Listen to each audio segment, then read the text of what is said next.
Okay, we'll start with example 2. And example 2 just gives us a little bit more practice with finding the value of the discriminant, which will tell us how many times the parabola is going to cross the x-axis, which tells us how many solutions we have. All right, let's start with letter A. We're doing this one right here. So letter A says that the first thing we've got to do is we've got to, by the way, this is in standard form. That's good. Once it's there, now we can identify A and B and C. So A is a 1, B is a -8, and then C is a 16, positive. Now we use this B squared minus 4AC again. And we're going to start putting things where they belong. First of all, it starts with B squared, so it's -8 squared minus 4 times 1 times 16. All right, now -8 times -8, that's positive 64. And then we have a minus sign. 4 times 1 times 16, well, that's positive 64. So it's 64 minus 64, and that comes to 0. So since the discriminant is 0, you might have to look back on the previous page. But if the discriminant is 0, that means the equation has one solution. In other words, it comes up or down and it just touches the x-axis in one spot.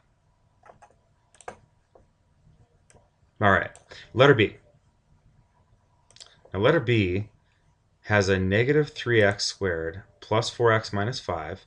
The good thing here is it's in standard form because there's a -0 right there. What we're going to do is identify A, B, and C. So A is -3, B is 4, and then C is -5. Let's use the discriminant again. Again, all we're trying to do is say how many solutions we have. So we're going to substitute. B is 4, so we're going to put a 4 right there. Then it has minus 4 times -3 times -5. Okay, we'll simplify. 4 squared is 16. Then we have minus sign. 4 times -3 is -12.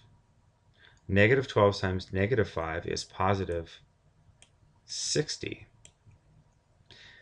All right, when you solve that, 16, or I should say, yeah, 16 minus 60 is going to be a negative number. So since that discriminant comes out, and we're going to write negative here, it's a negative number. The discriminant is negative, so the equation has no real solution. Can you think about what that might look like? When the graph comes down or comes up, what's it going to do to the x-axis? And hopefully you're thinking here that when